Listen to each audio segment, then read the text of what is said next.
Hello everyone! I've started to paint on canvas. This is my first painting I've ever done on canvas. It's not finished by any means. I have a lot more space. Ah! Sorry, I dropped everything all over the floor. This is my first time working on canvas. Like I said, it's not finished. I have a lot of space. I could just leave it like that, right? Looks so cool. Started off with that hand, with a lot of different mediums like acrylic paint, markers, gel pens, all that stuff. I think I actually started off with gel pens, and then I was like, okay, this isn't working so well, so I started to paint on it, and like, oh, it looks kind of cool. And then I did these other hands, which have acrylic paint and outlined with markers and stuff. And then this guy, which I really like, floating eyeballs, more eyeballs. Yeah, so I did that whole section first. I really like it. It's becoming more and more evolved as time goes on. And then I did this guy, which I don't know, it's like a floating ephemeral head of some kind, and hands. I did those a few days ago. I started this last Saturday, I think. So it's been just like maybe Saturday, Sunday, Monday. It's been like 4 days that I've worked on this. And that includes working on the base, I think. The base I did with acrylic paint and a sponge, actually. It works really nicely. Works in a really interesting way. And I did 4 layers of acrylic paint to get this really kind of ethereal looking background, which I really like. So I'm very thrilled about it and excited about it. I've been wanting to work on canvas for ever, and I've never been able to because of our traveling. We've been traveling for so long, and I've never been able to like just get a canvas and work on it and keep it, you know. And I might try to sell it. I don't know. I don't know if anyone would be interested in buying something like this. But that's not the intention of doing it. It's because I wanted to start painting on canvas, and it's so exciting. I can't even tell you. I had it for 2 months just sitting in the house. I got it from an interesting Balinese man, actually, who was very sweet, and he works on really smooth, like this canvas is extremely smooth, so it's really nice for the kind of painting I enjoy doing.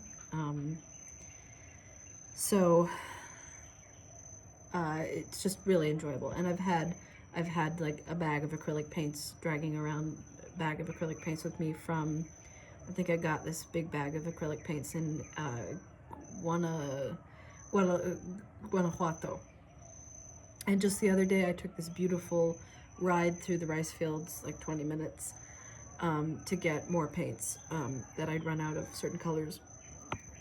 The darker blues and things, like those dark blues and stuff. I got more of those.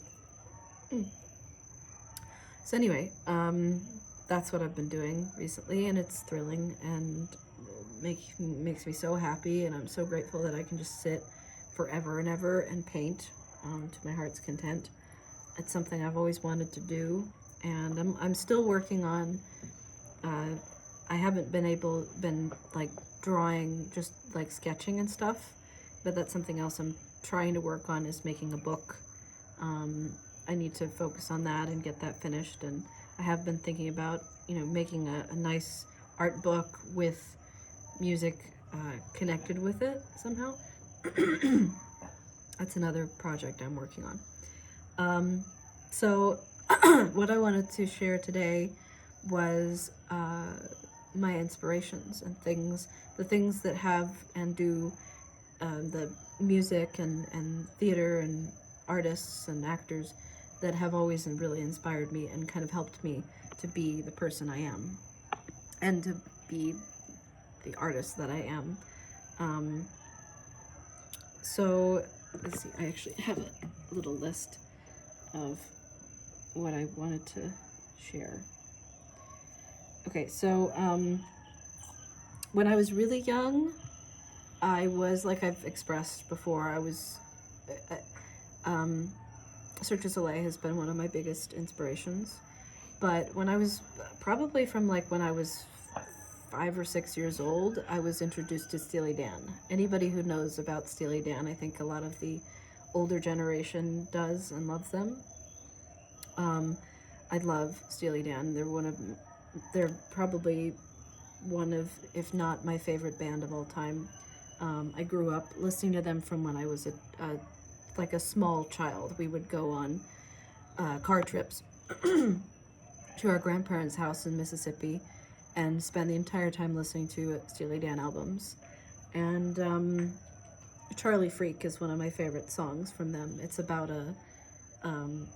basically a homeless person who has a ring, the only thing they have of value, and they pawn it off. They sell it for a certain amount of money to some guy who's like the narrator of the song, and then the narrator finds out that this person has bought a ton of drugs and killed him, had an overdose and died, and then comes and identifies him by the ring.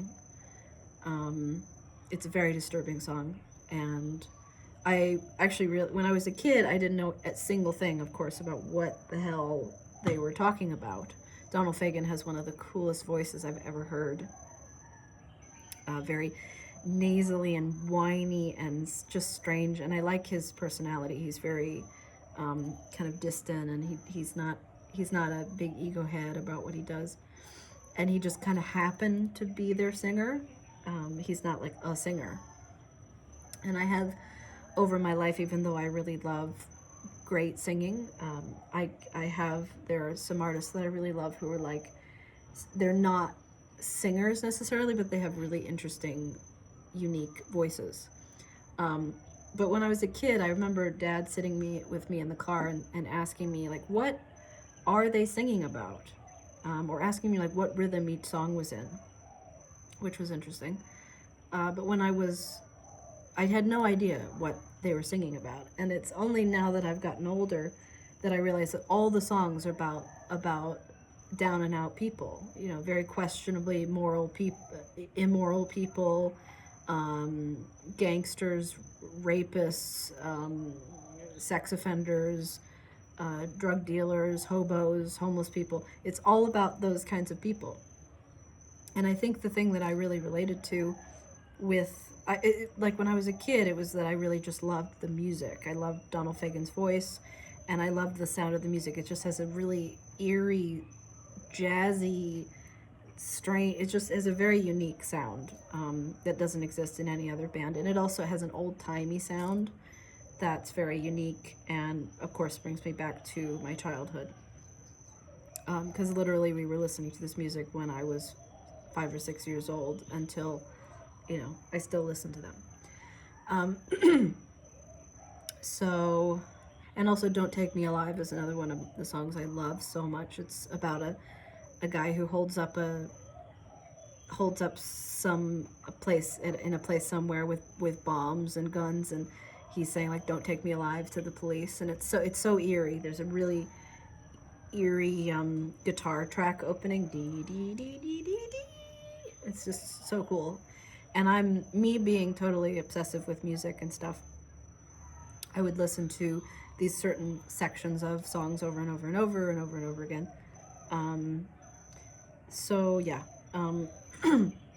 Another one I grew up on was Bela Fleck and the Flecktones, if anybody knows them.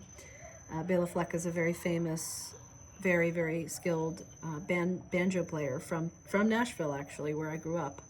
And the band was actually based in Nashville. Jeff Coffin he's a Nashvilleite who's just incredible, alternative, strange saxophonist who actually many times he would come to my father's studio to record stuff, which was pretty cool. And he would be at parties that we would go to, and I'd get to meet him. Victor Wooten, who he's an amazing, gentle spirit, amazing bassist. They're all like genius, virtuoso musicians who just do this really weird, strange, unusual music. And I love Little Worlds. Little Worlds is probably my favorite album from them. It's 3 albums of just a ton of music, and it's really weird and cool. I'm probably going to go listen to it when I'm painting later.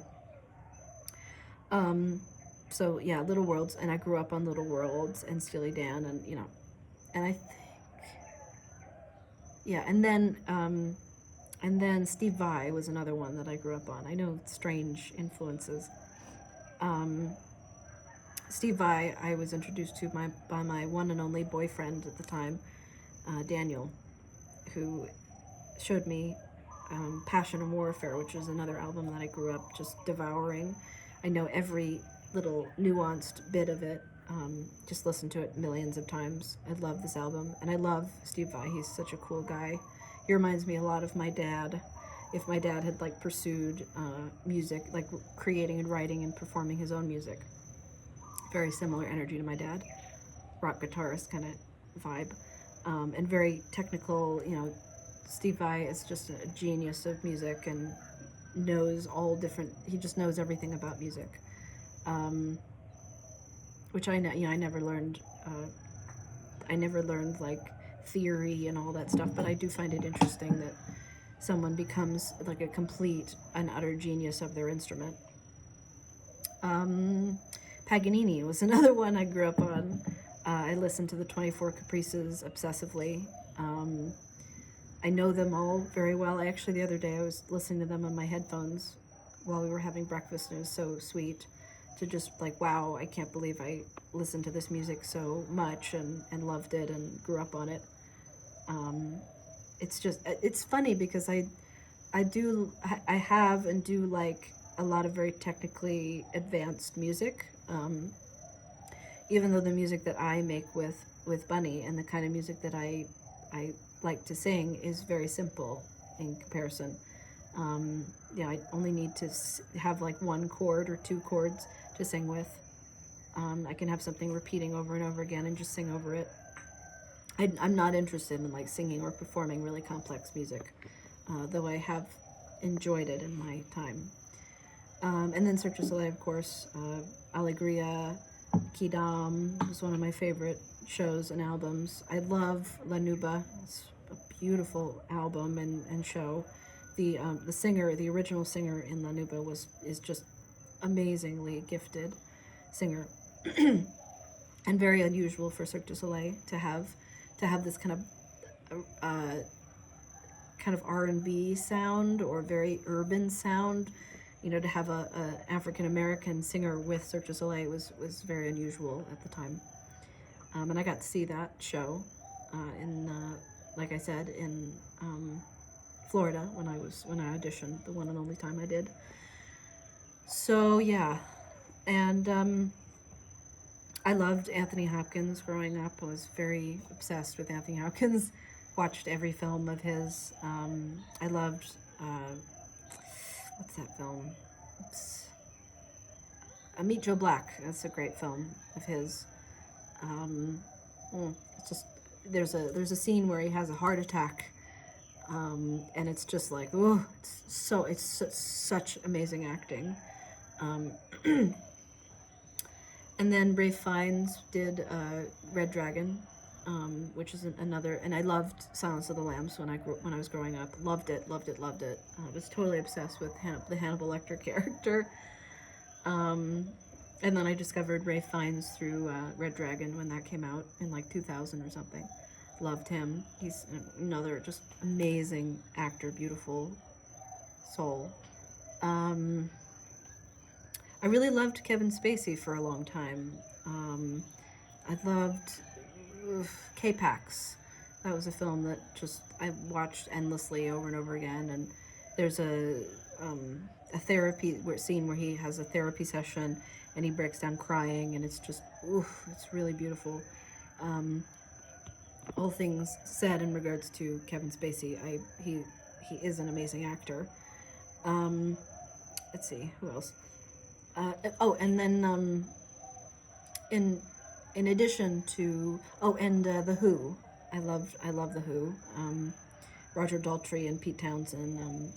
I didn't actually know who they were at the time growing up, because I just knew their album Quadrophenia. Quadrophenia was an album I listened to obsessively forever and ever and ever and ever.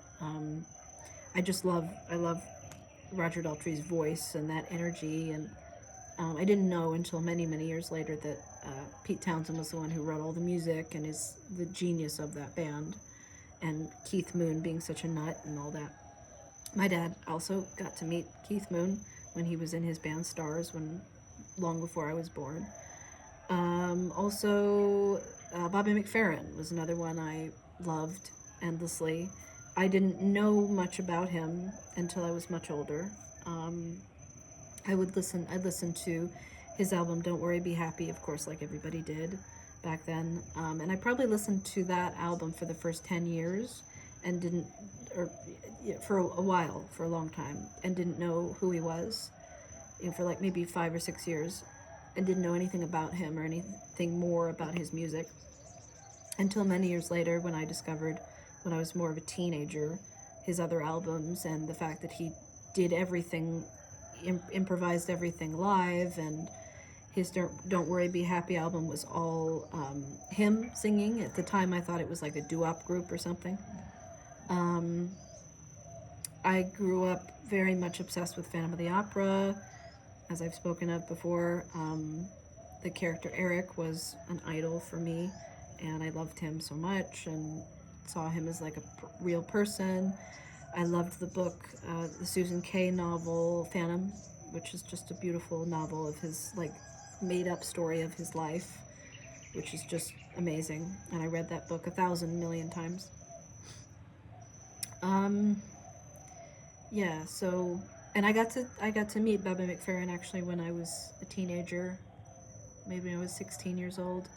Got to shake his hand. He came to Nashville and did a concert, and then we went to the show. We got to see like the rehearsal, and he was on stage with Bela Fleck, and at the time I didn't know who Bela Fleck was, and so I was like, who's this weird banjo player sitting there with him? And it was Bela Fleck. And actually, Bela Fleck and Bobby McFerrin have worked together a lot and been on each other's albums and stuff. So, let's see, who else? Who else in my notes?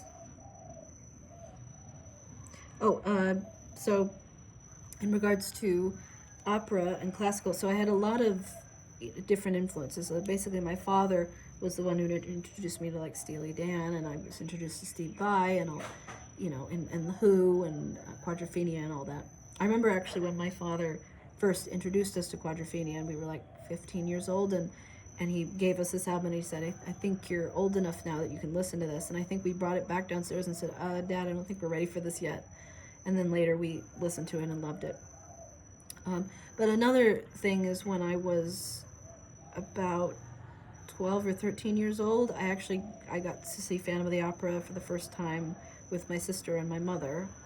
And actually, my mother is a very interesting story. My mother knew the man who was playing the Phantom at the time. His name's Howard McGillen, and he was an amazing. Like, I think he ended up playing the Phantom for the longest time anyone ever had, like over 1,000 times. So he was like the longest running Phantom, and I remember I was upstairs in our attic, and we had been totally obsessed with Phantom for a few years and longing to see it live.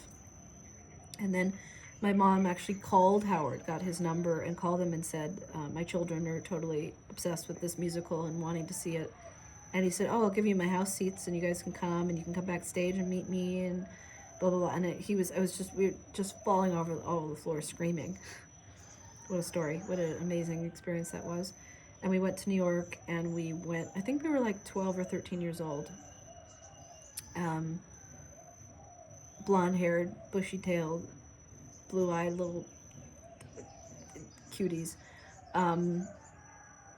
But yeah, so we got to see Phantom, and it was just amazing. And yeah, and Howard was just phenomenal. Beautiful, beautiful, beautiful voice. He's an amazing voice. Um, Very classically inspired voice. Beautiful tenor voice. And we got to go backstage afterwards and meet him, and he was in his makeup chair. Like, I think he was basically in his underwear. I didn't know that at the time. And he had taken the whole facial thing off, and it was in the trash can, and they let us pick it out of the trash can and like hold it. And Mom took a photo of us, and I remember not letting my sister touch anything. Like, he let us touch his mask, and it was just a phenomenal experience.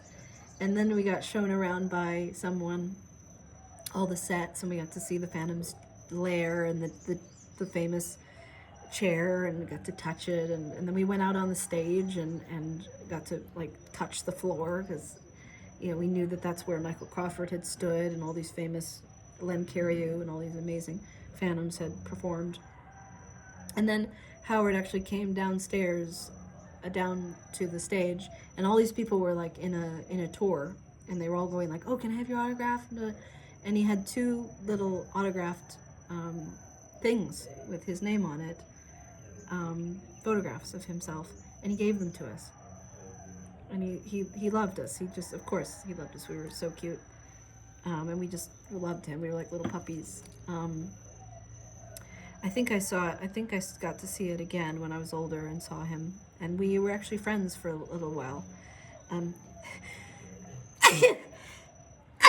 Sorry.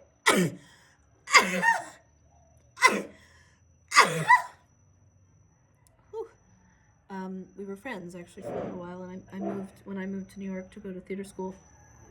When I was 19, he was still doing Phantom. He was doing it on and off for many years, and we got to hang out, and we met each other. And I remember I gave him my a little album that I'd made, like a little LP thing with all my favorite classical arias, and I gave it to him with like bows and like decorations all over it, and I was desperate for him to listen to it. And I remember I sent him an email, I think it was the last time I actually interacted with him, where I said, I really want to play Christine. Would there be any way for you to help me be able to do that? And he stopped communicating with me, which is sad because I was just a kid. So that was an interesting time in my life too. But my classical influences were something else. So when I was a kid, also, I was introduced because my mother sang in the church choir, and did a lot of. She sang the soprano solos and a lot of the famous choral pieces when I was young. She was the soprano, lead soprano in the Mozart Requiem and some performance of that in Nashville. So I listened to it endlessly, obsessively. Mozart Requiem just blew my fucking mind, and I just loved it. It's so magnificently, mellifluously gorgeous music, and I couldn't believe that this music had been written and created by basically a crazy person 400 years ago, and that it was still existing. How the fuck was music like that kept and saved? Because in regards to Thoth and me, I've had so many things lost, so many things taken away and lost and stolen, and from living and traveling and all that. Right now, I'm actually desperately trying to get all my paintings and art books sent to me from San Francisco, because they're just sitting in an attic somewhere, and I really want them here with me. It's amazing that I've been able to keep them all, and I don't know how I'm going to get them to me. Anyway, but yeah, the Mozart Requiem was just, I remember standing in the living room of our house in Nashville on the hill and walking around the living room table over and the dining room table over and over, like hundreds of times, just obsessively listening to this music until it was memorized. I memorized all this. I memorized tons of music, just tons and tons and tons of music. All different kinds of music. Like, I know every Steely Dan album by heart. I know Passion Warfare by heart. I know every Bela Fleck and the Flecktones album by heart. And this is all complex music. I know all the Paganini Caprices by heart. I couldn't play them, but I know them. And I actually remember Future Man, is the percussionist of Bela Fleck and the Flecktones, actually came over to our house when I was a kid and was sitting out in the patio with my dad and me. And Dad said, she knows all your albums by heart. And, you know, it was a really interesting moment. And I got to see them, Bela Fleck and the Flecktones, in Nashville at this interesting jazz club with my cousin Peyton. He took me, and I got to meet them all again. And I remember Bela Fleck being really shy, and Victor Wooten was so nice, and Jeff Coughlin was so nice. So I got to see these people and be around them a lot of the time.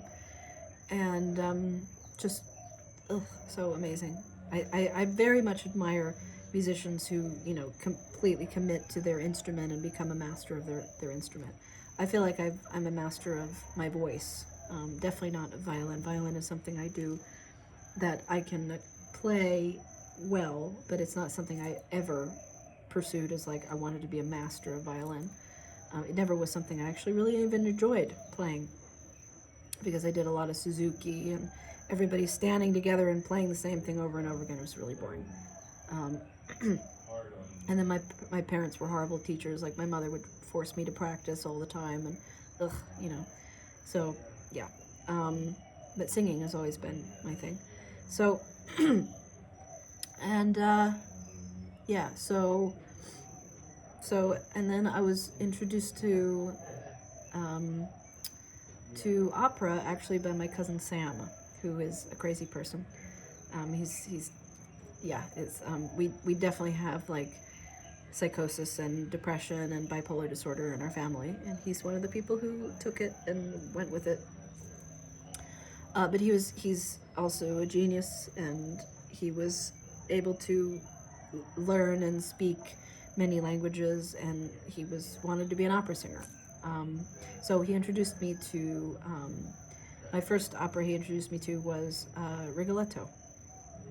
And Rigoletto is about a poor deformed man who's, you know, cursed, and you know, it's a really sad story. And of course that went straight to my heart, because I was totally obsessed with like outcast people who were misunderstood and all of that. Like Joseph Merrick, I loved the story of Joseph Merrick, and that film with Anthony Hopkins and who's the guy who played Joseph Merrick? John Hurt. John Hurt. I love John Hurt. Oh my God, that's another actor I love tremendously. So such a cool, interesting actor. Yeah, and I saw The Elephant Man when I was young, and it's just amazing. And then in terms of John Hurt, I loved Alien. Yeah, I saw Alien when I was very young, and it was utterly terrifying. I think my dad introduced us to Alien. What an amazing story, amazingly eerie music, and H.R. Giger, his sets and art and the way that Alien looked, and H.R. Giger is another amazingly inspiring artist for me. And then like Salvador Dali, I love, and if I could ever do something as abstract and weird and realistic looking as Salvador Dali, I would feel like I'd mastered my art craft. And that's something I desire with art. I've been drawing for like 25 years or something, and my dream has always been able to like draw completely from my imagination, which is what this is, and it makes me feel really proud. But it's crazy that it's taken me 36 years to be able to do this kind of art, but that's how long it takes. So Rigoletto, loved Verdi, loved Tosca. What's the evil character in Tosca? I have to go look at that again. Loved those pieces of music. And then Don Giovanni. Loved Don Giovanni. Very, very dark music, you know. And then Die Zauberflöte, I love that opera. Definitely could have sang The Queen of the Night. Natalie Dessay, Lily Pons. Natalie Dessay was a big, inspiring influence for me when I was young. Just unbelievably pristinely beautiful soprano French voice. And there's an album of French arias that she made when she was young that's just phenomenal, and I would sing all of these pieces. Oh, I have to go listen to that again. I need to write this down. Anyway, Natalie Dessay was a big influence, and Lily Pons was, I didn't listen to her so much, but I was aware of her. Another very pristine soprano voice that really inspired me. Yeah, so I didn't listen to pop music. I never listened to pop or popular music ever. It's very so I was influenced by very different things. And then, so when I went to college, I was introduced to Meredith Monk, and by my high school choir teacher. My college acting professor, Andrew Kimbrough, who was another big inspiration for me. Just the same as Murray Somerville was a big inspiration for me when I was a high school kid in the church choir. Just amazing person. So supportive of me. I actually got to see Murray. He came to the Angel Tunnel a while ago to see me, actually, which was amazing to see him again. And Reggie Smith was an amazing baritone from the school I went to in Kentucky, who actually came to see me at the Angel Tunnel. Amazing experience. He's another very gifted. He won like the Met competition a few years ago. So yeah, Meredith Monk was an amazing influence for me. I listened to her opera called Atlas, which is a great album. Beautiful modern opera with no English, no words. Some words, but not many. And it's that feeling of like, if I could make an opera like Atlas one of these days, I would feel like I could die, like I accomplished my dream. So yeah, Meredith Monk is just an amazing vocalist, but more so an amazing composer and creative mind. And I wish we could meet her and she could know we exist, because I think she would love us. Dead Can Dance is another influence. I learned about them, in my 20s more. I love their music, very eerie and weird and creepy, and Lisa Gerrard is an amazing contralto voice. It's really phenomenal. Yeah, and let's see. Yeah, so let's see. Any more? And then the thought that actually introduced me to Eva Bidova, she's a very interesting character. Eva Bidova and Laurie Anderson are interesting. The only album I know of Laurie Anderson is the first one she did, where Oh Superman, ha ha ha ha ha. You know that one? I was introduced to that album when I was very young. I was maybe like 10, 15 years old. Yeah, and I listened to I've listened since to her album Strange Angels. I've not heard any of the other ones. Recently we were at a little party with some friends, and they played another Laurie Anderson album that I want to listen to. She has a cool style, and she plays violin and sings and all that. Sings and sings. It's very interesting. I really like her style. The pixie cut look, and she's very cool. She's another person that I really wish we could meet, and she knew about our work, because I think she would love what we do. Same with Dead Can Dance. I think Lisa Gerrard would love our music, and I think she would be a big supporter. I think Bobby McFerrin would love our music too. We had actually a moment before we flew away from the United States a few years ago where we found out that Bobby does these singing circles at Freight and Salvage in San Francisco, in Oakland.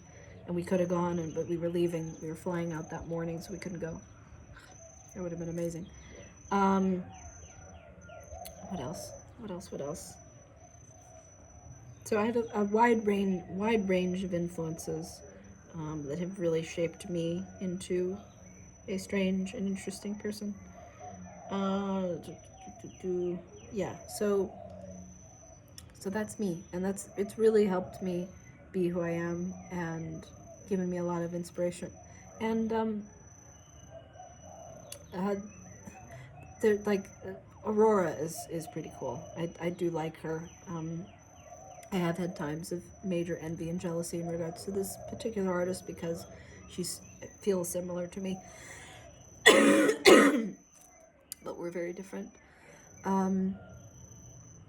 Yeah, so I have a lot of inspirations, and I'm grateful for them. And I look forward to sharing you more of this piece. See how it goes.